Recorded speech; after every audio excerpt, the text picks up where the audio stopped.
Green ammonia. Ammonia తయారు చేయాలి అంటే మీకు గాలిలోకి కార్బన్ డయాక్సైడ్ ఎక్కువ పోతూ ఉంటుంది. అమోనియా తయారు చేయకుండా చాలా పరిశ్రమలు నడవలేవు, మూత వేసుకోవాల్సిన పరిస్థితి. మొత్తం ఎక్కడైనా సరే అమోనియా తయారు చేస్తే అమోనియాలో 65% ఎరువుల తయారీకి, యూరియా, నత్రజని ఆధారిత ఎరువులు తయారు చేయడానికి వాడతారు, నైట్రోజన్ బేస్డ్ ఫర్టిలైజర్స్కి.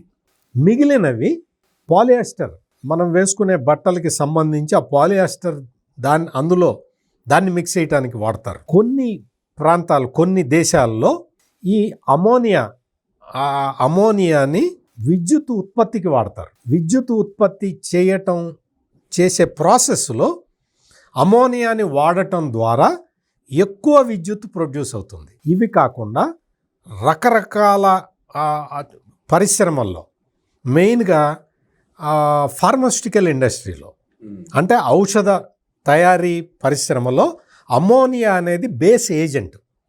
అది లేకుండా చాలా మందులు తయారు కావు. అటువంటి అతి ముఖ్యమైన అమోనియాని తయారు చేయాలి అంటే మనం గాలిలోకి కార్బన్ డయాక్సైడ్ని వదలాల్సి వస్తుంది. దీన్ని ఎలా కంట్రోల్ చేయాలి అనే ఆలోచన చేసిన తర్వాత వచ్చిందే ఈ గ్రీన్ అమోనియా పరిశ్రమ. ఈ టెక్నాలజీ వచ్చింది.